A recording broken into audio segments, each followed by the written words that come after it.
Yes बेटा, इस पे ध्यान देना, इस क्वेश्चन पे क्या कह रहा है इसमें ध्यान से देखना बेटा। A tree break due to the storm, कोई पेड़ है वो तूफान से टूट गया है, and broken part is bent so that the top of the tree touches the ground making the angle of 30 degree. जो उसका टूटा हुआ पार्ट है, सपोज कीजिए ये हम ट्री को मान लेते हैं, ये हमारा जो है ट्री है, ठीक है, वो ये पूरा कंप्लीट ट्री है, यहाँ से टूट गया वो, और टूट के जो ब्रोकन पार्ट है वो ऐसे आ गया ग्राउंड पे, ठीक है बेटा, और वो कितने डिग्री का एंगल बना रहा है अपना 30 डिग्री का। ये कितना फॉर्म कर रहा है 30 डिग्री। ये जो पार्ट है इसका टूट गया है ऊपर वाला, और ये टूट कर जो है ग्राउंड पे आ गया ऐसे, तो जितना ये है उतना ही ये भी होगा बेटा। सिंपल, पहले फिगर बनाना इसको मेन इंपॉर्टेंट है बेटा इसमें, तो इसको फिगर बनाना सीख लीजिए कि जितना पार्ट ये होगा उतना ही पार्ट जो टच इज द ग्राउंड किया है इसने, वो ही सेम होगी दोनों की लेंथ। क्लियर है? और इसने कितने डिग्री का एंगल जो है फॉर्म किया इससे 30 डिग्री फॉर्म कर रहा है। With the distance between the foot of the tree, foot of the tree कहां पर है बेटा, ये है फुट, ये फुट पॉइंट है इसका, यहां पर इसको मार्क कर देते हैं A B C, B is the foot of the tree. जो डिस्टेंस है between the distance between the foot of the tree to the point where the top touches the ground is 8 metre. जहां से इसने touch किया है ground को, ये जो डिस्टेंस गिवन है ये इसका 8 मीटर है। कितना है बेटा 8 मीटर। इस क्वेश्चन में फाइंड कर लिया, find the height of the tree. क्या फाइंड करना है हाइट ऑफ द ट्री। फिर समझना क्वेश्चन को क्या किया है कि कोई पेड़ है इतना बड़ा, ठीक है बेटा, इसका नाम दे देते हैं हम, यहाँ पर ले लेते हैं सी पॉइंट या डी ले लेते हैं, ए बी सी तो है नहीं, डी ले लेते हैं इसको, क्या लेते हैं डी ले लेते हैं। अब डी लेना है तो आपने ये देखना होता है इसमें कि बी डी जो ट्री था वो इतने पार्ट से टूट कर नीचे आ गया ग्राउंड पे, और ग्राउंड को टच कर रहा है एट पॉइंट सी पे। क्लियर है? तो लेंथ ऑफ द ट्री जो है, ये वाली लेंथ और ये वाली लेंथ दोनों सेम है। सपोज करो हम इसको x ले लेते हैं और इसको y लेते हैं, तो ये भी कितना होगा y हो जाएगा। क्लियर है बेटा? तो आपको इसमें find of the height of the tree, यानी कि x प्लस वाई की वैल्यू फाइंड करनी है। क्या फाइंड करना है x plus y is equal to height of the tree, height of tree. तो उसके लिए क्या है बेटा, आपके लिए दोनों चीजें निकालनी पड़ेगी, इसमें x भी फाइंड करना पड़ेगा और y भी फाइंड करना पड़ेगा। और मैंने आपको बताया कि कोई भी क्वेश्चन कर रहे हो आप सोल्व, तो उसमें एक नोन चीज और एक अननोन चीज आपको पता होना चाहिए, फिर उसके बाद जो है आप क्वेश्चन को सोल्व कर सकते हो। क्लियर है पॉइंट ये? अब देखो बेटा, इसमें नोन और अननोन की बात करते हैं, तो पहले मैं जो है इन दोनों को लेता हूं, इन ट्रायंगल एबीसी में ये तो ये नोन है हमें 8 सेंटीमीटर, और एक पार्ट है जो उसका अननोन है जो है x। क्लियर है पॉइंट? तो in triangle ABC, in triangle ABC चलते हैं, इन ट्रायंगल एबीसी में। इन ट्रायंगल एबीसी में करना क्या है कि एक नोन पार्ट एक अननोन पार्ट, ये नोन है हमारा बीसी और एबी जो है हमारे पास अननोन है। तो इन राइट ट्रायंगल बीसी, पहले इसमें यूज करेंगे कि कौन सा फॉर्मूला यूज करना है, साइन का या कोस का या किसका एंगल लगाएंगे इसमें, एंगल कौन सा यूज करना है। तो ये देखते हैं, ये क्या है परपेंडिकुलर है और ये क्या है बेटा बेस। तो पहले हम लिख लेते हैं इसको, साइन होता है पी अपॉन एच,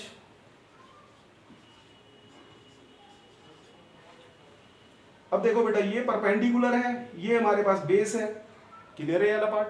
और परपेंडिकुलर अपॉन बेस अगर हम देखें तो वो टेंजेंट के अंदर होता है। किसके अंदर होता है? टेंजेंट की वैल्यू के अंदर। तो इसके अंदर जो हम यूज करेंगे वो करेंगे अपना टेंजेंट 30। क्या यूज करेंगे? टेंजेंट 30। क्लियर है पॉइंट? तो यहां पर हम यूज करेंगे टेंजेंट 30 ए बी, यानी परपेंडिकुलर अपॉन बेस BC। क्या करना है आपने? ए बी अपॉन BC कर देना है। अब बेटा ए बी कितना है? x है, और BC कितना है? वो आपको गिवन है 8 मीटर, 8 मीटर।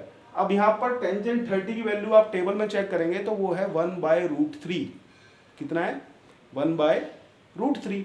तो इसको हम जो है लिखते हैं 1/√3 इक्वल टू x अपॉन में 8 मीटर।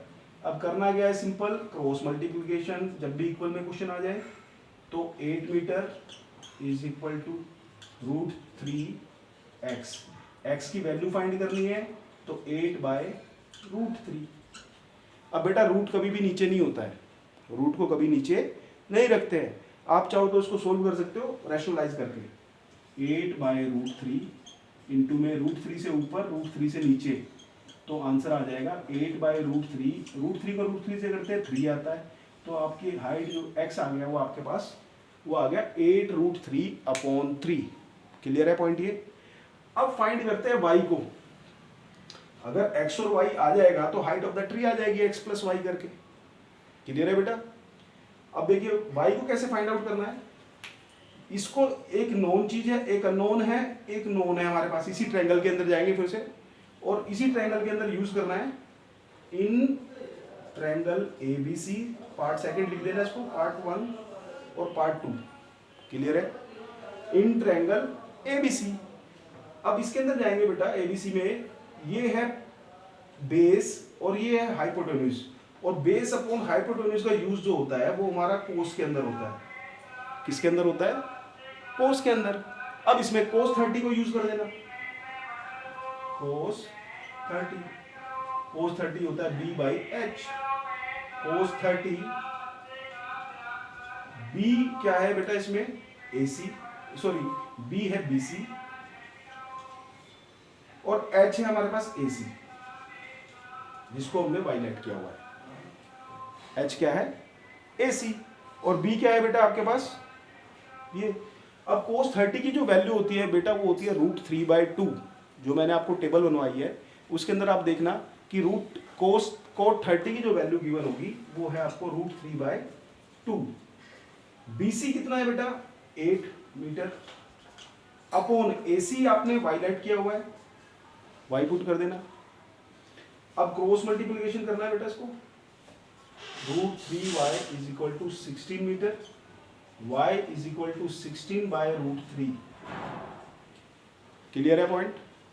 अब देखना बेटा √3 को नीचे नहीं रखते हैं तो √3 से ऊपर √3 से नीचे हम जो है मल्टीप्लाई देंगे इसको, तो 16/√3/3।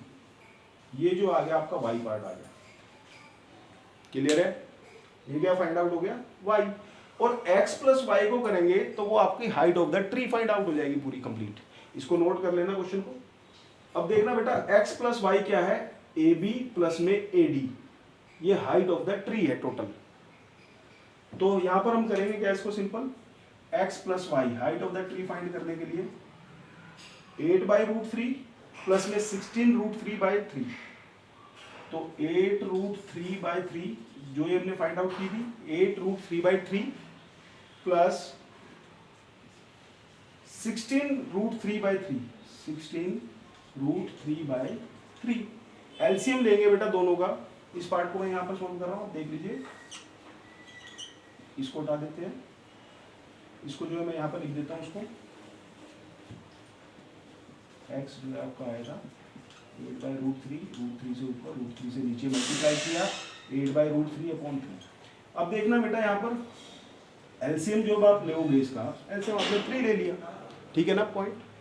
अब इसको ऐड करना है बेटा, 8/√3 प्लस 16/√3, 8√3 प्लस 16√3 को आपने ऐड कर देना है। अब सिंपल सी बात है बेटा, जैसे 8x प्लस में 16x होता है, आप कितना लिखते हैं? 8 और 16 कितना होगा बेटा? टोटल इसको 24 बोलेंगे हम। इसको जो है ना लिख सकते हैं 24x। ऐसे ही जो है 8√3 और 16√3, इसको जो है ना आप लिखोगे 24√3/3 लिख सकते हैं ना इसको, बिल्कुल। अब ये कैंसिल हो रहा है बेटा, 3 8 या 24, तो 8√3 is the height of the tree. ये क्या आ गया आपका answer? Height of the tree metre में। बेटा इसमें जो है बहुत से बच्चे जो है मीटर का यूनिट का यूज नहीं करते हैं, और यूनिट पे जो होता है हाफ मार्क्स इसका डिडक्ट हो जाता है। तो उसको ध्यान रखना होता है कि लास्ट में जो है यूनिट किस में, मीटर में चल रही है तो मीटर में उसको फाइंड आउट करेंगे। अगर सेंटीमीटर में है यूनिट तो सेंटीमीटर में जो है क्वेश्चन को लिखेंगे। उसकी यूनिट लिखना बहुत ज़्यादा जरूरी होता है, तो क्वेश्चन को नोट कर लीजिए। उम्मीद करता हूँ वीडियो पसंद आई होगी। नेक्स्ट वीडियो में इसके बेसिक कंसेप्ट तो आप सीख चुके हो, अब इसकी जो प्रॉब्लम्स होगी जो भी होगी आपके कमेंट्स बॉक्स में आ जाएगी, तो मैं उसको सोल्व आउट कराऊंगा आपको। ठीक है, इसको नोट कर लेना। मिलते हैं। चैनल को लाइक करो, सब्सक्राइब करना, लाइक करना और जितना भी हो सके वीडियो को शेयर करना। Omkar education point, OMKAAR, Omkar education point. बहुत से बच्चे क्या करते हैं, ओमकार में OMKAR डाल रहे होते हैं, उनको फिर भी मिलता नहीं है, तो उसको सही से कर लेना, OMKAAR, फिर आपको पूरा चैनल पे सब्सक्राइब हो जाओगे। तो उसको नोट कर लीजिए। मिलते हैं नेक्स्ट वीडियो में। Best of luck, bye bye, tata, see you.